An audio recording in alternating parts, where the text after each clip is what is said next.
Chapter 6 of Caged with the Alien Warrior. Ronan. My brain was short-circuiting. The bundle in her arms was a baby. A female baby. And her fiery protection of the baby. Lonnie, she had called her. So many questions filled my skull. Was this Lonnie her offspring? Who sired Lonnie? What did the Senists want with them? And her fiery protection of Lonnie. My memories flashed back to how she raised her dainty little nose in defiance of the Senists. Lonnie must be her offspring. The Senists' words replayed on a loop. He has no information. Now that Specimen 23 and Specimen 56 have expired, we are in need of a new pair.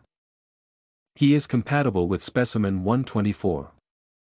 We will find out if you're lying, Specimen 124. The Senists called the small female Specimen 124. We were compatible, then. What in Rodin did that mean? Her dark hair pooled under her as she laid on the cot. I couldn't help but take her in, from her golden brown skin to her secretive dark brown eyes to the tantalizing rounded curve of her hips. Well? Are you going to answer me? She asked with an expectant look. Apologies. I focused back on her words. What was your inquiry? My gaze lingered on the lush sweetness of her mouth. You've really never seen a baby before, she asked, voice as melodic as ever. My gut tightened. No. What do you mean, no? She stared up at the ceiling, expression quizzical. Like you've never been walking on the street. Oh, there's a baby? No, never. Young are very rare on Rodin, treasured. They would not merely be out on the street, as you say. She scoffed. Weird. I frowned, looking down. Birth rates, especially in females, have declined rapidly in the past 30 years, and our scientists can't figure out why.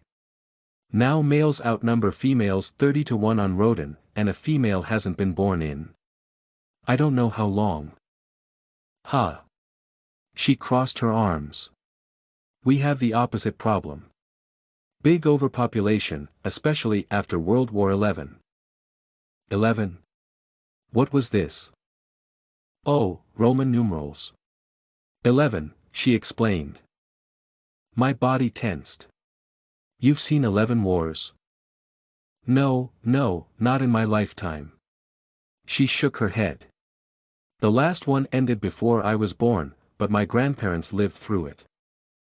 I shook out my hands as the initial shock passed. A species with 11 wars, clearly a warring people. But she was so soft, not a warrior.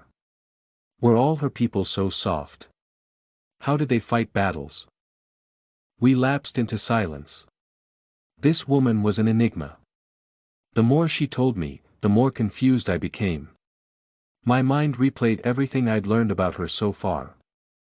What are you doing here? She asked, breaking the silence. I turned to the wall so the vidcam couldn't read my lips. I'm here to. Wait, she cut in, voice urgent.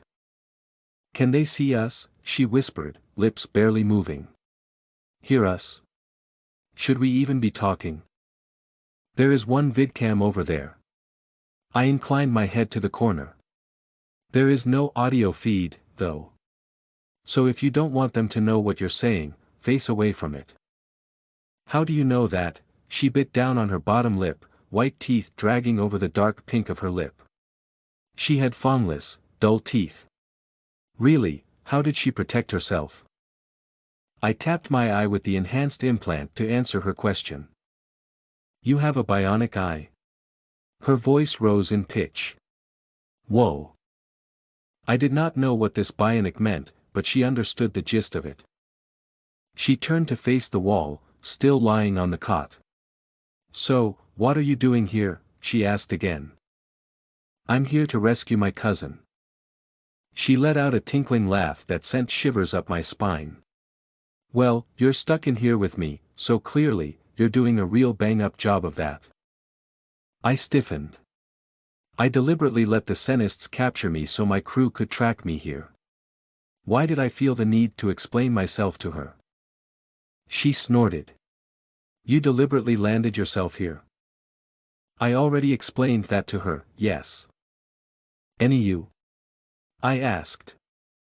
They abducted me and brought me to this hell. She wrapped her arms around herself, curling inwards. We're in hell, and I'm trapped with a 7-foot-tall demon, she added so quietly that I wouldn't have heard if I didn't have enhanced hearing.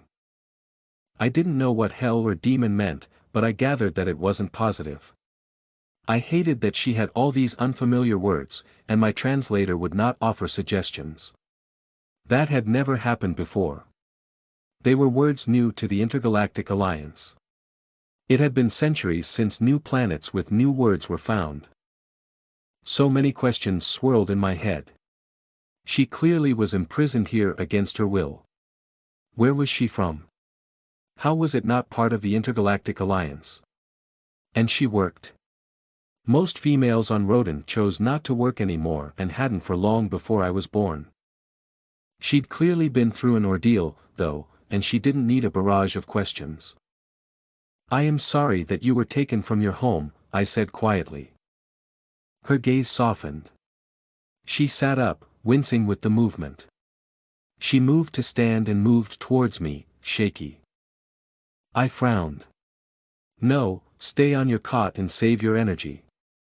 She shook her head, no. We got off on the wrong foot. She took a deep breath. Hello. My name's Anya Patel. I'm a human woman from Earth. We got off on the wrong foot? I looked down at her bare feet and small toes. What wrong foot? And why was her planet named Dirt? But evidently, she was reintroducing herself, so I did the same. Greetings, Anya. The name rolled off my tongue, new and unusual. I placed a hand over my chest in a formal greeting. My name is Ronan, warrior of House Hawk. I am a Rodinian male from Rodin. I bowed low, as was expected of me. Anya held out a slender hand, uncalloused and smooth. Her hand shook with tremors from when the Senists hurt her. I wanted to rip out the Senists' innards and watch them die a slow, painful death for that. Anya held her hand close enough to my side of the bars that I could touch her. She seemed like she was waiting for something. Her gaze flickered between her hand and me, seeming to realize I had no idea what she was doing. On my planet, we shake hands when we meet people. The corners of her lips curled up. I stilled, blinking slowly at her. You touch in greeting? Yes. It's a handshake. It's from like way back when people kept swords and weapons like that, so a handshake meant that you were agreeing not to harm the other. Now it's just polite, but I think the origin is pretty cool. And now I'm rambling. Anya let out a self-deprecating laugh. On Rodin, touch was only allowed within houses and between mates or during courtship. But if this touching of the hands was a greeting for her, meaning I would not harm her, I would do it. I grasped her hand, my heart pounding at the honor. It was soft, small, and cold in mine. I bowed my head and dropped to one knee. Anya of House Patel, I swear on my honor as a Rodinian warrior that I will not harm you and will do everything in my power to protect you from harm. She said nothing, eyes wide. Anya just stared at me, mouth hanging open. I raised my head to look up at her. Is this not an adequate Earth greeting?